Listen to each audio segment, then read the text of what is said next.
Bismillahirrahmanirrahim. Assalamualaikum warahmatullahi wabarakatuh. Alhamdulillahi hamdan katsiran tayyiban mubarakan fihi kama yuhibbu rabbuna wa yarda. Wa asyhadu an la ilaha illallah wahdahu la syarika lahu wa asyhadu anna Muhammadan abduhu wa rasuluh. Allahumma shalli wa sallim wa barik ala Muhammad wa ala alihi wa sahbihi wa man tabi'ahum bi ihsanin ila yaumiddin. Amma ba'd. Waqad qala ta'ala fi kitabil aziz, ya ayyuhalladzina amanu taqullaha haqqa tuqatih wa la tamutunna illa wa antum muslimun. Wa qala ya ayyuhalladzina amanu taqullaha wa qulu qawlan sadida yuslih lakum a'malakum wa yaghfir lakum dhunubakum wa man yuti'illaha wa rasulahu faqad faza fawzan 'azima. Wa qala alaihi salatu wassalam, ittaqillaha haitsu ma kunta wa adbi sayyi'atal hasanata tamhuha wa khaliqin nasa bi khuluqin hasan. Ma'asyiral muslimin, bapak-bapak dan ibu yang dimuliakan oleh Allah Subhanahu wa taala, marilah kita senantiasa bersyukur kepada Allah Subhanahu wa taala atas semua nikmat yang telah diberikan kepada kita semuanya. Semua nikmat yang kita terima, semua nikmat yang kita rasakan, yang nampak maupun yang tidak nampak, yang zahir maupun yang batin, itu semuanya adalah pemberian dari Allah Jalla Jalaluh kepada kita semuanya, yang mestinya kenikmatan dan anugerah tersebut harus kita manfaatkan dengan sebaik-baiknya. Dan tentunya nikmat yang telah kita terima, nikmat yang telah kita dapatkan dari Allah Subhanahu wa taala harus bisa membantu kita, terutama dalam rangka untuk semakin mendekatkan diri kepada Allah Subhanahu wa taala, agar benar-benar nikmat tersebut bermanfaat secara optimal, agar nikmat yang kita terima menjadi kenikmatan sejati yang diberikan oleh Allah Subhanahu wa taala, bukan sebaliknya. Kenikmatan yang kita rasakan, kenikmatan yang kita terima bisa menjadi bala, bisa menjadi keburukan bagi kehidupan kita. Kapan itu? Ketika nikmat tersebut kita tidak mau mensyukurinya. Kita tidak mau menggunakan nikmat tersebut untuk semakin mendekatkan diri kepada Allah Subhanahu wa taala. Kita pada kehidupan yang sangat singkat, kehidupan yang sangat fana, yang pasti akan berakhir dan sudah pasti ditentukan akhirnya oleh Allah Subhanahu wa taala. Nah, pada kehidupan yang sangat singkat ini, marilah kita gunakan untuk mengumpulkan amal solih, amal kebaikan yang nantinya akan bermanfaat ketika kita berada di pengadilannya Allah Subhanahu wa taala di akhirat kelak.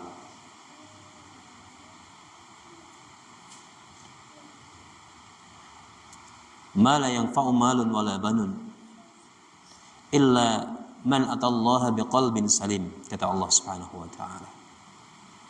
Pada hari di mana tidak lagi bermanfaat malun, harta benda, harta kekayaan tidak bermanfaat, wala banun, dan juga anak-anak tidak memberikan manfaat kepada kita, illa man atallaha biqalbin salim, kecuali hanya mereka, para hamba yang mendatangi Allah, datang kepada Allah Subhanahu wa taala dengan membawa hati yang salim, yang selamat, hati yang senantiasa bersyukur kepada Allah Subhanahu wa taala, hati yang senantiasa muti, taat kepada Allah Subhanahu wa taala atas semua kewajiban yang diembankan kepada kita, hati yang senantiasa taslimah, tunduk kepada ketetapan dan aturan Allah Subhanahu wa taala, hati yang jauh dari noda-noda maksiat maupun dosa. Itulah nanti yang akan kita bawa menghadap Allah Subhanahu wa taala. Masyiral muslimin rahimani wa rahimakumullah jami'an. Kemudian setelah itu marilah kita senantiasa juga untuk berupaya memperbaiki diri kita, mengupgrade kualitas diri kita, terutama dalam masalah ilmu agama. Sudah berkali-kali kita sampaikan bahwasanya dalam urusan dunia kita sudah selesai, gitu. Apalagi yang sudah sepuh-sepuh, dalam urusan dunia kita sudah selesai. Mau sampai kapan kita memburu dunia, kan gitu. Umur 40 tahun itu sudah cukup kiranya bagi seorang hamba sibuk dengan urusan dunia. Nah, 40 tahun ke sini harus kita sibukkan dengan urusan akhirat, bukan lagi dengan urusan dunia.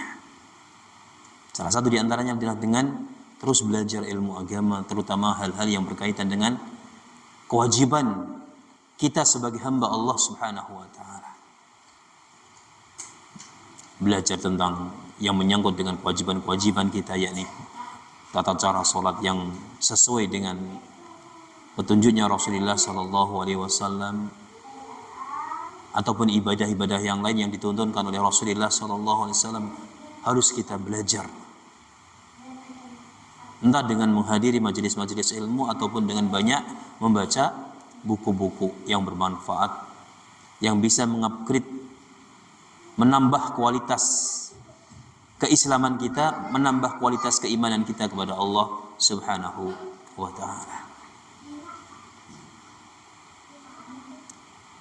Masyiral muslimin yang dimuliakan oleh Allah Subhanahu wa taala, pada kesempatan di malam hari ini kita kembali akan melanjutkan pembahasan hadis Al-Arba'in An-Nawawiyah, hadis kumpulan hadis-hadis Nabi sallallahu alaihi wasallam yang dirangkum, yang dikarang oleh salah seorang ulama besar, Al-Imam An-Nawawi rahimahullah ta'ala. Beliau adalah seorang faqih, ahli fikih, seorang muhaddis, kemudian seorang yang begitu besar luas ilmunya di dalam masalah agama,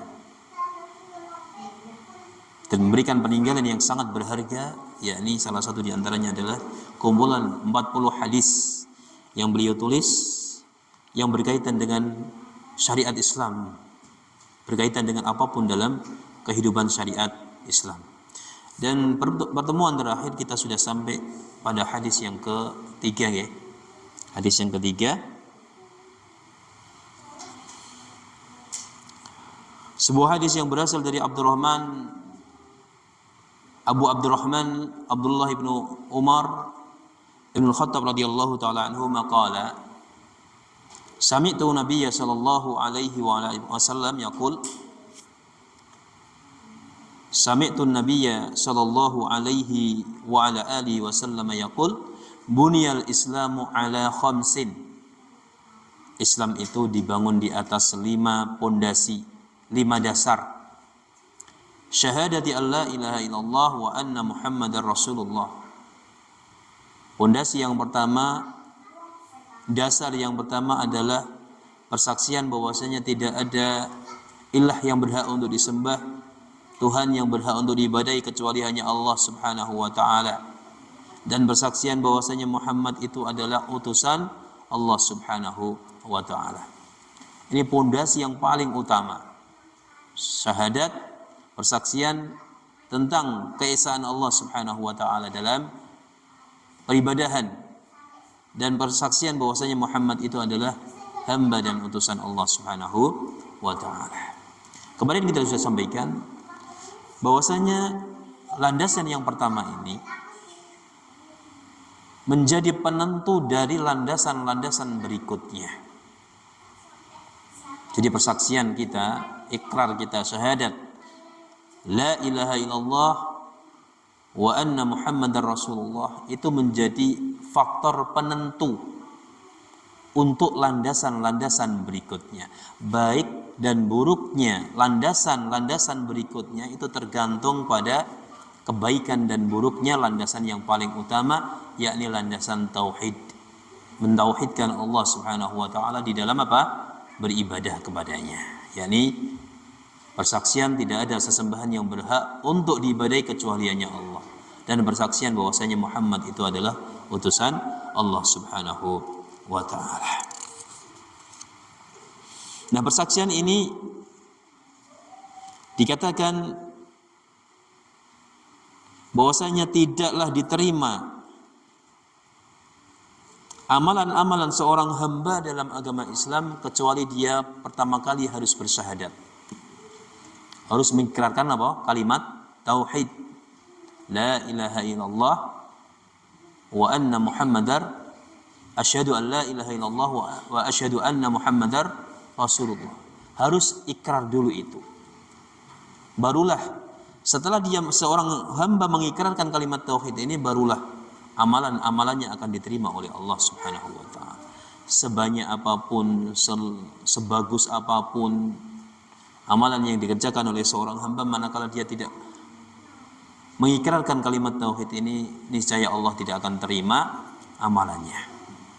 Maka ini menjadi landasan utama akan diterimanya amalan oleh Allah Subhanahu wa taala dari para hambanya. Kemudian wa biha yataqabbalu Allahu ma syara'a lana min a'mal. Ya, tadi disebutkan bahwasanya menjadi kunci Allah menerima amalan kita, yakni ketika kita mengikrarkan kalimat la ilaha illallah wa anna muhammadar rasulullah. Kemudian dengan kalimat ini pula Allah Subhanahu wa taala akan memasukkan seorang hamba ke dalam surganya dan mengentaskan, menyelamatkan hambanya dari siksa api neraka.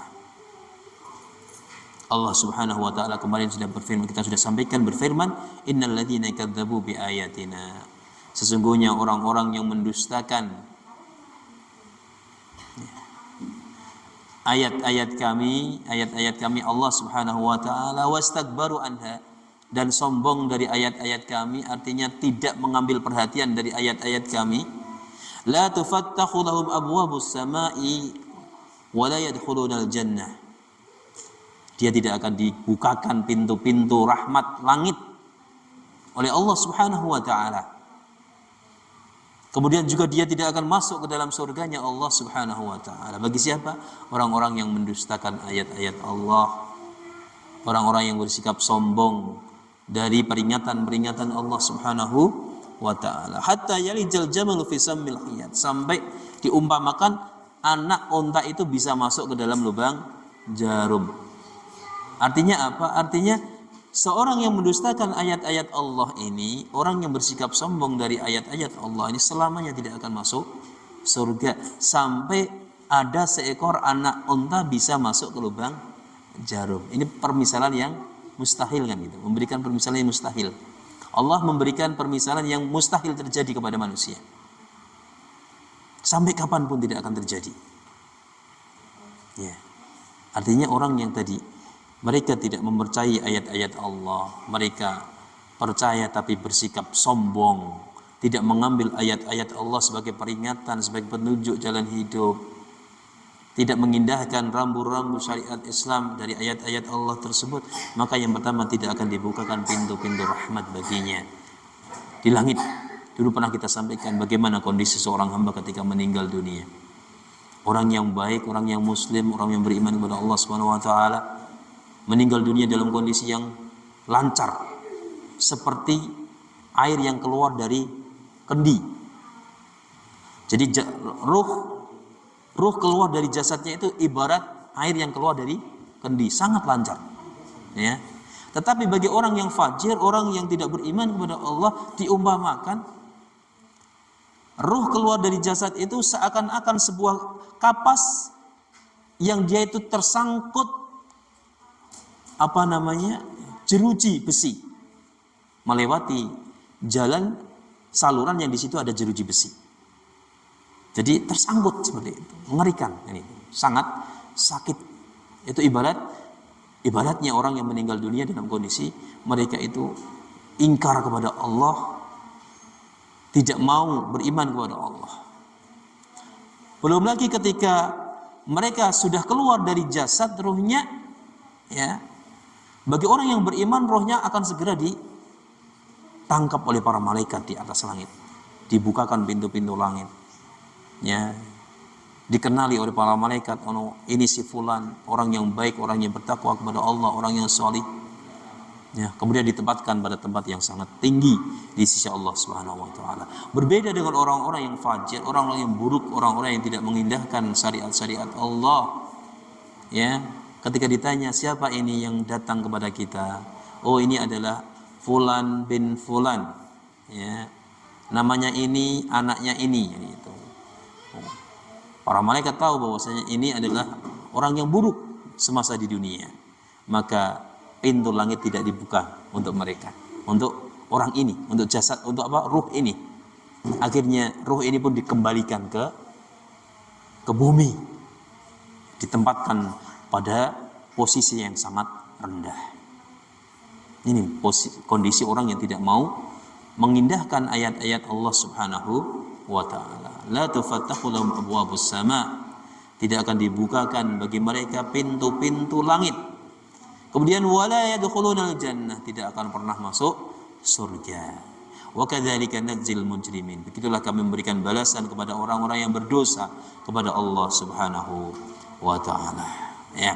Kemudian tidak sampai itu saja, makna kalimat la ilaha illallah itu adalah menerima bahwasanya Allah Subhanahu wa taala adalah satu-satunya zat yang wajib diibadahi. Ibadah apapun hanya boleh diberikan kepada siapa? Allah Subhanahu wa taala, tidak boleh kepada siapapun. Meskipun dia adalah seorang yang sangat mulia, seorang yang sangat agung di dunia ini, tidak berhak untuk menerima ibadah kita.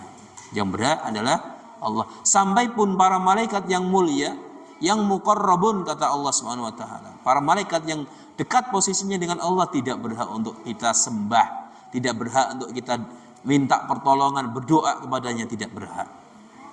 Wala nabiyyun mursalun, tidak pula seorang nabi yang diutus oleh Allah Subhanahu wa taala, tidak boleh kita sembah, tidak boleh kita ibadahi. Yang berhak untuk kita sembah hanyalah Allah Subhanahu wa taala. Ya. Itu makna atau konsekuensi dari kalimat la ilaha illallah Muhammadur Rasulullah. Kemudian konsekuensi berikutnya adalah wal bara'atu min ibadati kulli ma siwa Allah, yakni berlepas diri, menghindarkan diri dari ibadah-ibadah kepada selain Allah Subhanahu wa taala.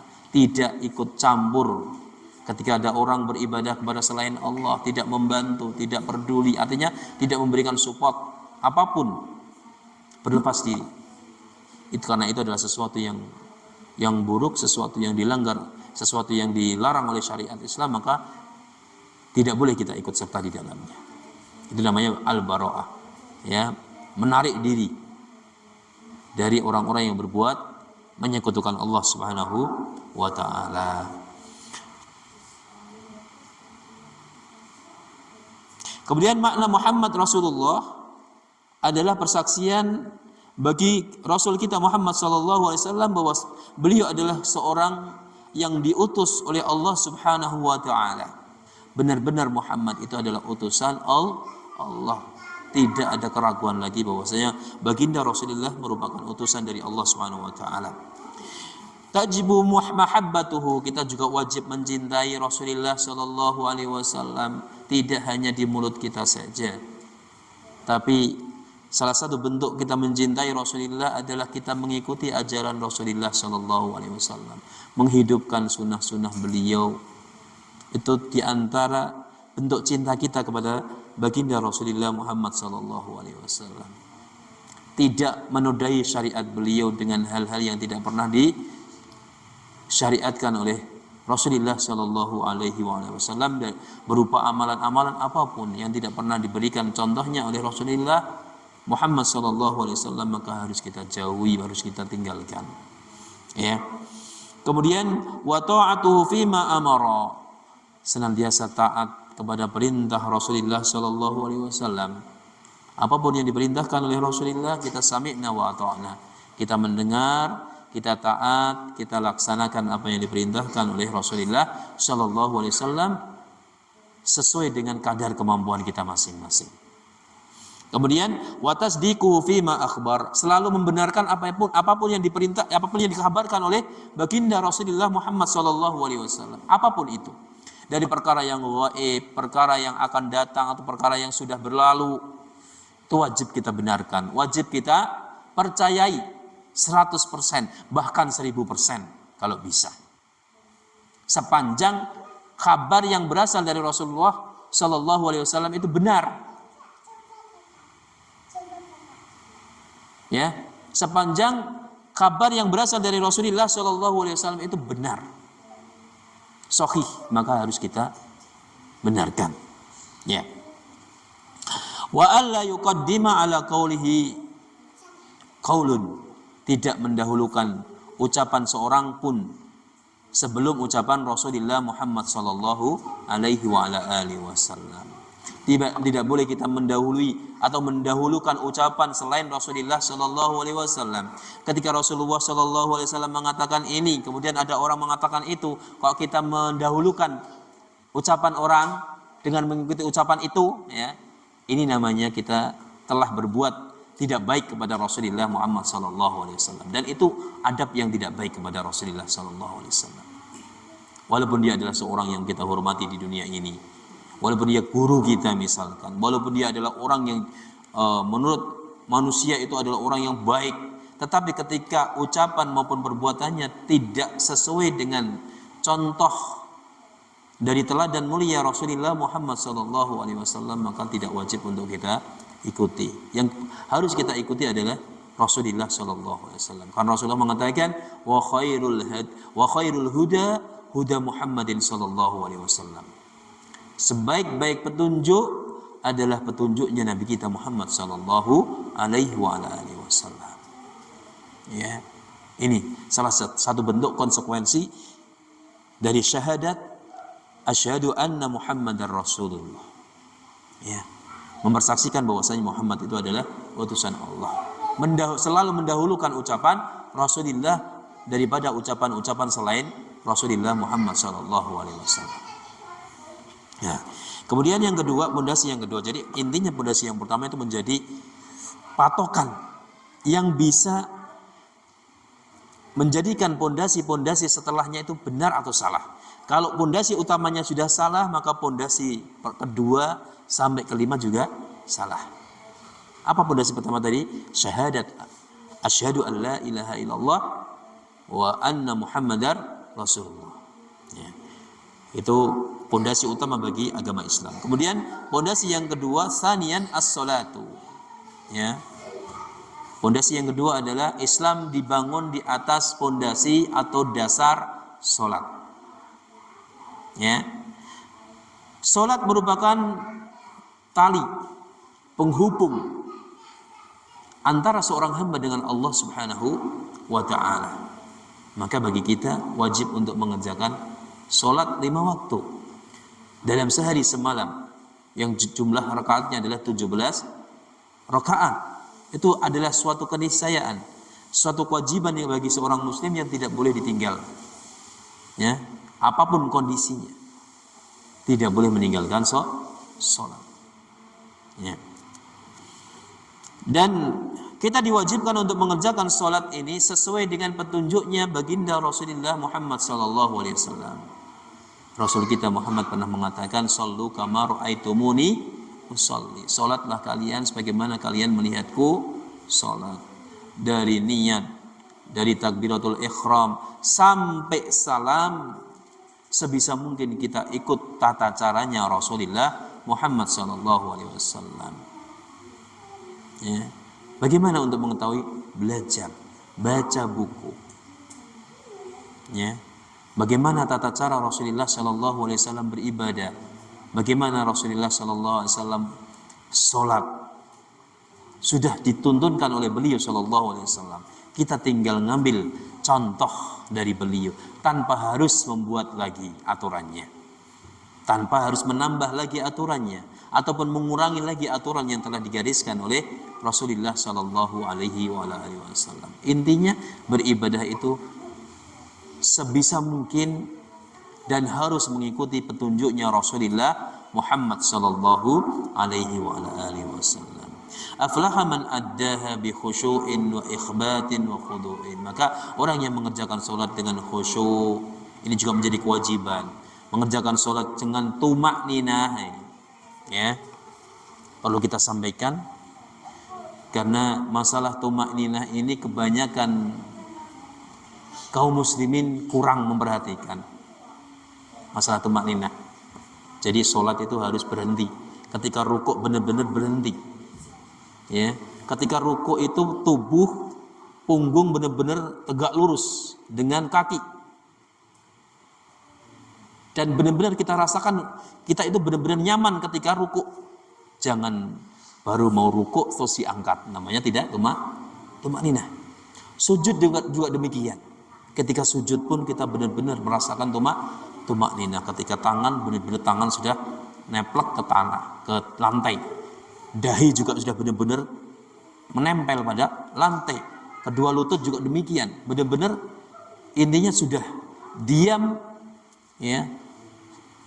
Kalau para ulama menjelaskan namanya tumakninah itu setiap persendian sudah kembali ke tempatnya semula. Sudah pada posisinya masing-masing. Itu namanya tumakninah. Nah, ini tumakninah ini adalah sesuatu yang harus selalu kita perhatikan di dalam sholat kita. Karena orang yang tidak tumakninah dianggap oleh Rasulullah sholatnya tidak sah. Dalam sebuah hadis dikisahkan ada seorang sahabat Nabi Shallallahu Alaihi Wasallam pada waktu itu masuk ke masjidnya Nabi Shallallahu Alaihi Wasallam. Ya, kemudian orang tersebut melakukan sholat. Setelah selesai sholat, beliau menghampiri Rasulullah Shallallahu Alaihi Wasallam, mengucapkan salam kepada beliau, Assalamualaikum warahmatullahi wabarakatuh. Kemudian Rasulullah menjawab salam beliau, sahabat tersebut. Kemudian Rasulullah mengatakan apa? Ya, salatlah kamu. Fa innaka lam tusalli, kata Rasulullah Shallallahu Alaihi Wasallam. Salat, ulangi salatmu, karena sesungguhnya kamu belum sholat. Maka orang itu pun sholat lagi, seperti sholat yang pertama tadi. Sholat dalam kondisi cepat, tidak tumakninah kan gitu. Kemudian setelah itu datang mengambil Rasulullah SAW. Rasulullah mengatakan, ulangi lagi, sesungguhnya kamu belum sholat. Sampai 3 kali kejadian itu seperti itu. Maka yang terakhir sahabat tadi mengatakan, wahai Rasulullah, aku tidak lagi bisa mengerjakan sholat yang lebih baik dari apa yang sudah aku kerjakan tadi. Ya memang kualitas sholat saya seperti itu Rasulullah kan gitu. Dia hendak mengatakan seperti itu. Maka Rasulullah Shallallahu Alaihi Wasallam pun memberikan petunjuk. Ya, kalau sholat maka hendaklah sujudmu, rukukmu, berdirimu itu dalam kondisi tumakninah. Ya, berhenti sebentar. Jangan, kalau orang Jawa mengatakan ambruk gedang. Baru mau rukuk seperti sudah sami Allahu liman hamidah. Ya, Allahu Akbar, sujud lagi diangkat langsung. Seperti kondisi orang sholat tarawih yang ngebut. Nah, itu namanya tidak tumakninah. Jauh dari kata tumakninah. Ya, jauh dari kata tumakninah. Nah, sholat seperti itu tidak akan diterima oleh Allah SWT. Bukan saya yang mengatakan, tapi Rasulullah SAW yang mengatakan. Ya. Dalilnya adalah sebagaimana yang sudah kita jelaskan tadi. Rasulullah SAW menyuruh sahabat untuk mengulangi sampai 3 kali sholat yang dilakukan oleh seorang sahabat dalam kondisi yang tidak tumakninah. Maka bapak-bapak dan ibu-ibu yang dimuliakan oleh Allah SWT, tentang tumakninah ini sering saya tekankan untuk selalu kita jaga betul. Ya, karena ini banyak yang dilalaikan, banyak yang ditinggalkan oleh sebagian besar kaum muslimin. Mereka menganggap bahwasanya setelah sholat dia sudah selesai kewajibannya. Tidak berpikir apakah sholatnya sempurna, sholatnya diterima oleh Allah, sholatnya mendatangkan pahala untuk dirinya atau tidak. Itu saja yang dipikirkan. Yang penting saya sudah gugur kewajiban saya mengerjakan sholat. Itu kebanyakan seperti itu. Maka ya, mari kita perbaiki kualitas sholat kita, di antaranya dengan memperhatikan tumakninah di dalam sholat. Kalau ruku, benar-benar ruku, ya sejenak, berhenti sejenak, ya sujud juga demikian, duduk pun juga demikian, duduk tasyahud, duduk di antara dua sujud, demikian juga dilakukan dengan tumakninah, tidak ekspres, tidak cepat-cepat, pengen rampung, pengen selesai gitu. Kan aneh kalau kita merasa kita adalah orang yang mencintai Allah kan gitu. Ya. Kalau kita merasa mencintai Allah Subhanahu wa taala, tentunya kita ingin berlama-lama ya bersama Allah Subhanahu wa taala. Nah, kondisi sholat seorang hamba itu adalah silah, hubungan langsung antara dia dengan Allah Subhanahu wa taala. Kalau kita mencintai Allah, tentunya kita akan berlama-lama, mengusahakan kita sujud yang lama, berdiri yang lama di hadapan Allah Subhanahu wa taala, seakan-akan kita bertemu dengan kekasih kita. Ya. Bapak Ibu kalau pengantin baru itu luar biasa nih. Mengenang pengantin baru itu luar biasa, sama pasangannya seakan nggak mau lepas, walaupun sedetik kan itu. Tidak ingin berjauhan walaupun sedetik kan gitu. Kondisi orang sedang dimabuk cinta. Orang yang cinta kepada pasangannya. Begitu pula seorang hamba ketika dia mencintai Allah Subhanahu wa taala, hendaklah dia juga berlama-lama bermunajat di dalam sholatnya kepada Allah Subhanahu wa taala, seakan-akan enggak mau selesai berjumpa dengan Allah Subhanahu wa taala di dalam sholat. Dengan memperhatikan apa tadi? Tumakninah. Ya. Allah Subhanahu wa taala berfirman, "Qad aflahal mu'minuna alladziina hum fi sholatihim khashi'un." Sesungguhnya sangat beruntung orang-orang yang beriman kepada Allah Subhanahu wa taala. Siapa? Mereka adalah orang-orang yang di dalam salat mereka khusyuk kepada Allah Subhanahu wa taala. Khusyuk, madhep menghadap Allah Subhanahu wa taala, tidak memikirkan yang lainnya selain Allah Subhanahu wa taala yang ada di hadapannya di dalam salatnya. Ya. Kemudian barang siapa yang menjaga salatnya ya dengan baik dan benar, maka pada hari kiamat nanti salat tersebut akan menjadi cahaya dan menjadi keselamatan bagi seorang hamba dan bukti, burhan bagi dia. Ya. Dan Allah Subhanahu wa taala pastinya akan memasukkan dia ke dalam surganya Allah Subhanahu wa taala. Tentang salat. Jadi salat kita ya, salat kita menjadi cahaya bagi kita kelak ketika kita berada di hari kiamat. Sekaligus menjadi bukti ketundukan kita kepada Allah Subhanahu wa taala. Dan menjadi wasilah, sarana kita mendapatkan keselamatan dari pengadilan Allah Subhanahu wa taala. Rasulullah menjelaskan, awwalu ma yuhasabu bihil abdu yaumal qiyamah as-shalah. Hal pertama, amalan pertama yang akan dihisab, dihitung oleh Allah Subhanahu wa taala pada hari kiamat kelak itu adalah as-shalat. Salatnya. Ya. Barang siapa yang salatnya bagus, salatnya dikerjakan sesuai dengan aturan Rasulullah, salatnya sesuai dengan apa yang dianjurkan oleh Rasulullah, dengan khusyuk, dengan khudu, rukun dan syaratnya ditetapi, dikerjakan, ya, maka semua amalannya akan dianggap baik oleh Allah Subhanahu wa taala. Sebaliknya barang siapa yang salatnya jelek, salatnya buruk, apalagi tidak salat, maka amalannya yang lainnya juga menjadi buruk di hadapan Allah Subhanahu wa taala. Maka salat ini menjadi kunci utama yang menentukan baik dan buruknya amalan seorang hamba ketika nanti berada di pengadilan Allah Subhanahu wa taala.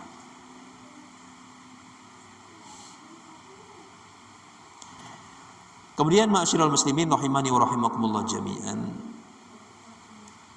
Salat juga merupakan wasilah sarana bagi seorang hamba agar senantiasa bisa mengendalikan dirinya pada jalur kebenaran yang disyariatkan oleh Allah Subhanahu wa taala, agar dia tidak menyimpang dari jalan yang telah digariskan oleh Allah dan Rasulnya Shallallahu alaihi wasallam. Artinya apa? Allah Subhanahu wa taala sudah mengatakan inna sholata tanha 'anil fahsya'i wal munkar.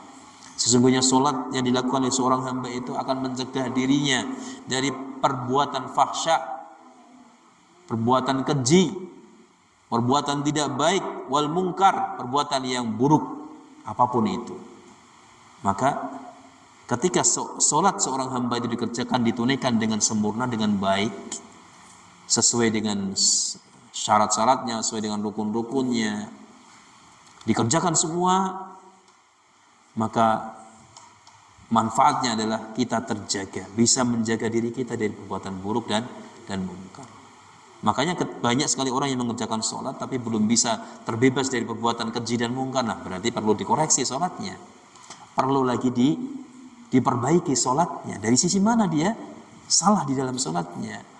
Mungkin sholatnya tidak tumakninah, mungkin rukun sholatnya diabaikan, ditinggalkan, sholatnya tidak sesuai dengan pakemnya Rasulullah, tidak sesuai dengan aturan Rasulullah SAW, bisa jadi, sehingga sholat yang dikerjakan tidak membawa dampak apapun dalam kehidupannya. Ya. Kemudian ma'asyiral muslimin yang dimuliakan oleh Allah Subhanahu wa taala, masih tentang sholat lagi. Sholat ini juga menjadi salah satu ibadah yang bisa menghapuskan dosa-dosa seorang hamba di hadapan Allah Subhanahu wa taala. Ya. Rasulullah Shallallahu alaihi wasallam memberikan gambaran yang sangat bagus, permisalan yang sangat bagus kepada kita semuanya. Dalam sebuah hadis, ya, beliau mengatakan, "Ara'aitum law anna nahran bi babi ahadikum yahtasilu fihi kulla yaumin khamsan." Bagaimana pendapat kalian wahai sahabatku, seandainya ada sebuah sungai yang posisinya dekat dengan salah satu pintu rumah kalian. Jadi ibaratnya rumah di sampingnya ada sungai, sangat dekat. Kemudian yaghtasilu fihi kulla yaumin khamsan, setiap hari 5 kali kalian mandi di situ, di sungai tersebut. Ya.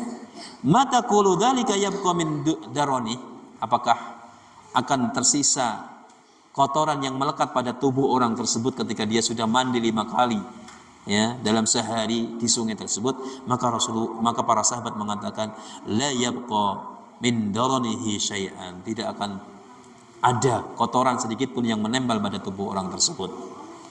Ya, maka Rasulullah mengatakan, fadzalika mislus sholawati al khamsi, demikian pula itu permisalan bagi salat 5 waktu. Yamkhullahu bihi al khotoya, yang mana Allah akan menghapuskan dosa-dosa seorang hamba dengan salatnya.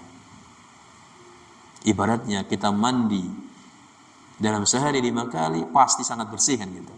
Mandi 3 kali saja sudah sabun bersih kan, apalagi mandi 5 kali. Ibaratnya salat seperti itu akan menghapuskan kotoran-kotoran yang ada di tubuh kita.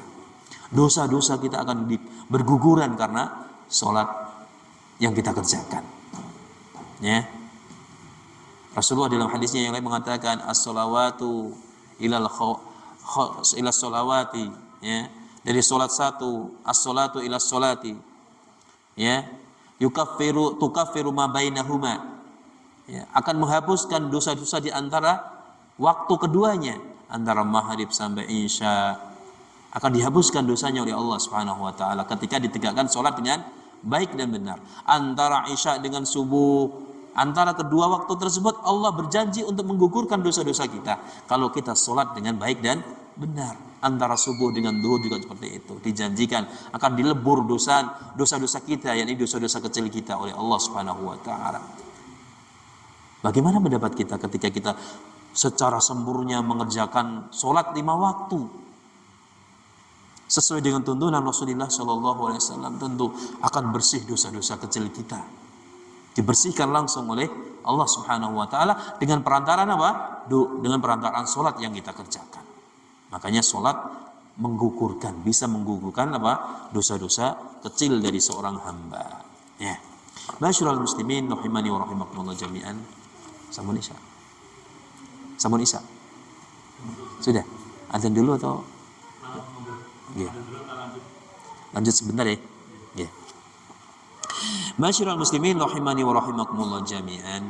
Nah, salah satu yang perlu untuk kita bahas dalam kesempatan yang mulia ini adalah tentang hukum meninggalkan sholat. Hukum meninggalkan sholat wajib. Yang kita bahas adalah sholat wajib. Kalau sholat sunnah kan mau dikerjakan mau tidak kan tidak akan berkonsekuensi dosa kan gitu kalau ditinggalkan. Kalau dikerjakan dapat pahala. Tapi yang kita akan bahas di sini adalah konsekuensi seseorang itu meninggalkan sholat wajib. Bagaimana pendapat para ulama kita? Ya, ini bukan pendapat saya pribadi, tapi saya membawakan pendapat para ulama terdahulu kita. Ajma'a ulama'ul muslimin ala anna man taraka as-salata juhudan wa inkaran laha kufrun. Ya. Wa kharaja min millatil Islam. Para ulama kita sepakat, tidak ada perbedaan, tidak ada perselisihan lagi bahwasanya orang yang meninggalkan sholat wajib secara sengaja, ya, secara sengaja, wa ingkaron, dan mengingkari kewajiban sholat, laha kufrun, maka dia kafir, keluar dari agama Islam. Jadi kita berbicara tentang hukum ya, saya bukan sedang mengkafirkan siapapun, tidak. Tapi kita berbicara tentang hukum saja, berkaitan dengan orang yang meninggalkan sholat. Dan yang saya bawakan ini adalah ucapan para ulama, bukan ucapan saya sendiri, karena saya tidak berhak untuk mengucapkan itu. Berhak adalah para ulama kita.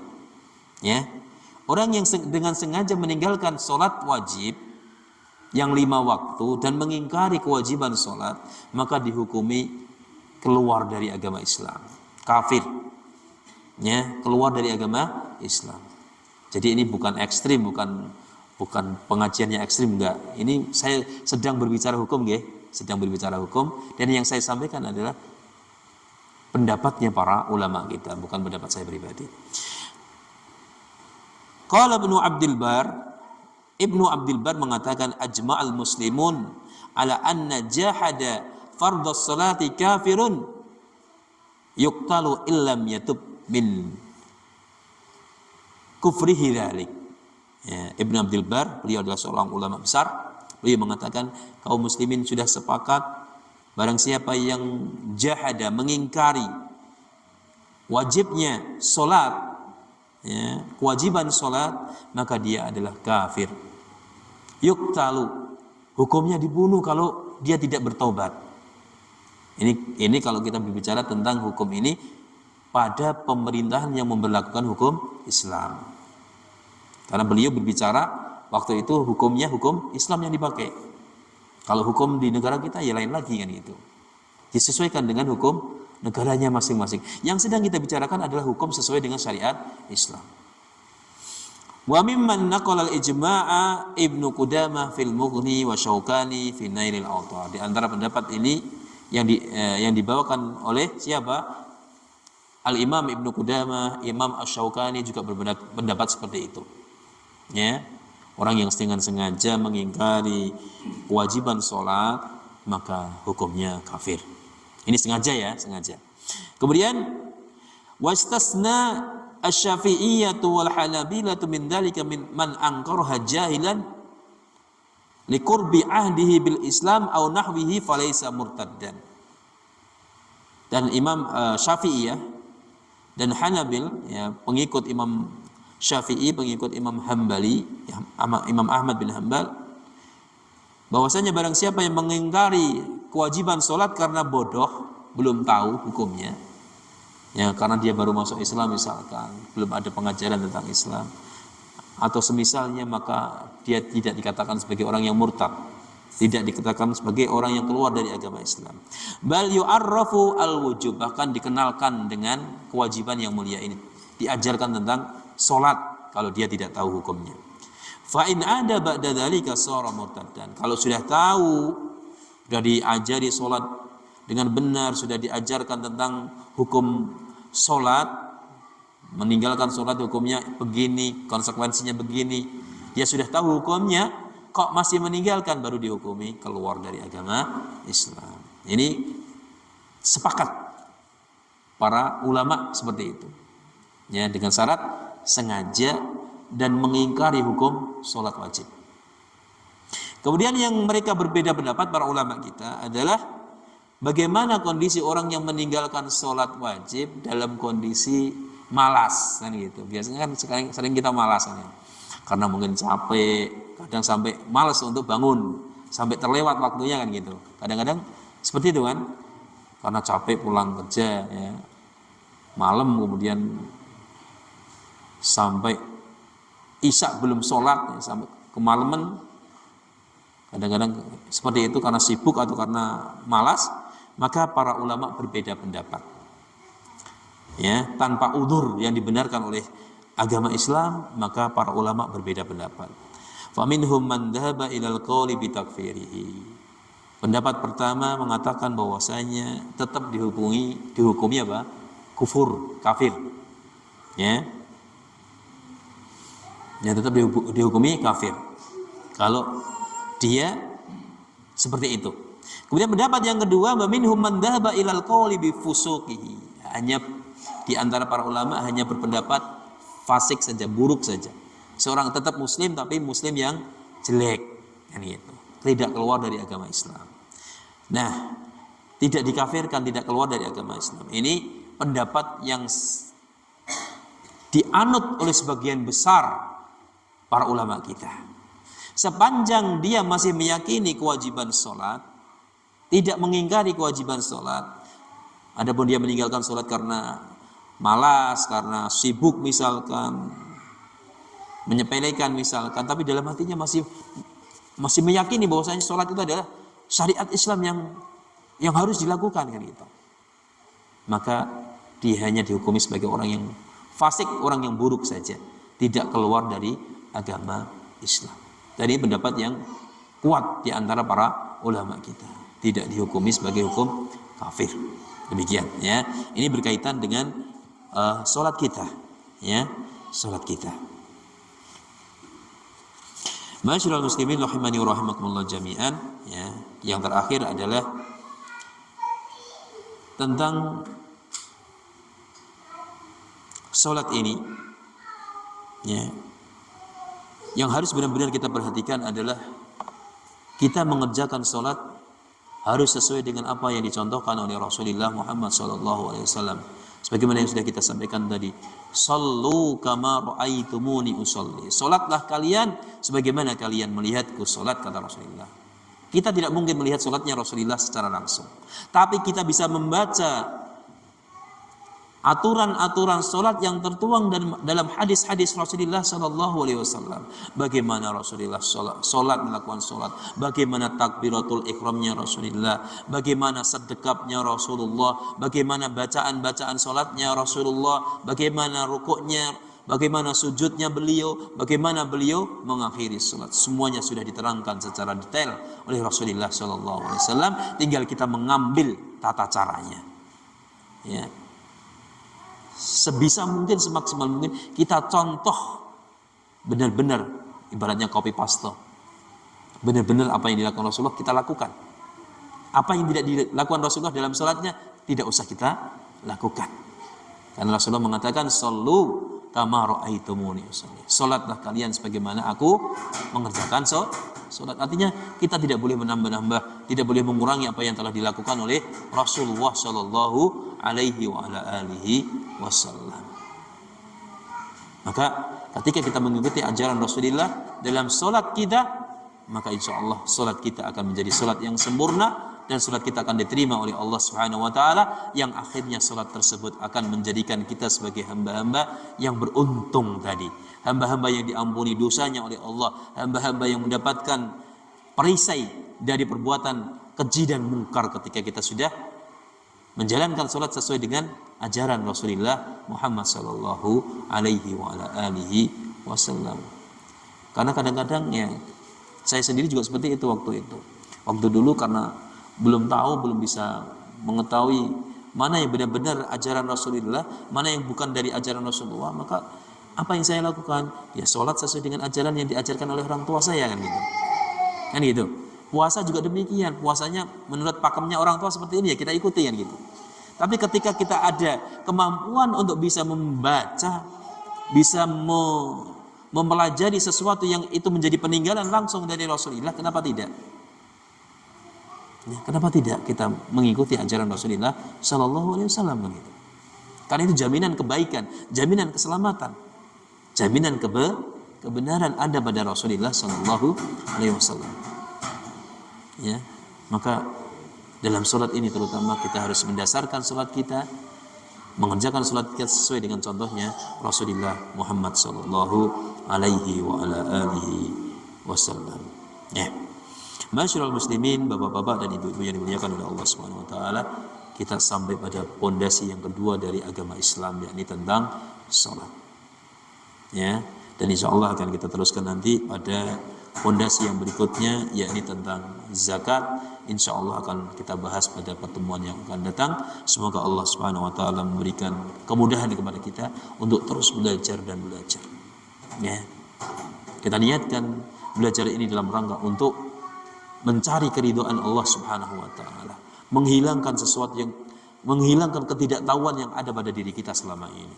Gitu. Kadang-kadang kita ya tadi karena kita sudah sibuk dengan urusan dunia, belum pernah belajar secara intens tentang agama Allah kan gitu. Berarti ini saatnya kita untuk belajar kembali tentang agama Allah Subhanahu wa taala, walaupun sedikit demi sedikit.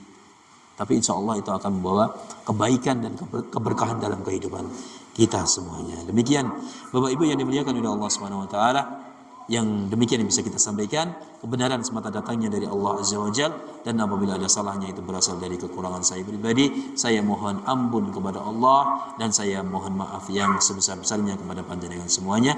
Monggo pertemuan di malam hari ini kita tutup dengan doa kafaratul majlis, doa pelebur majlis. Subhanakallahumma wa bihamdika asyhadu an la ilaha illa anta astaghfiruka wa atubu ilaik. Assalamualaikum warahmatullahi wabarakatuh.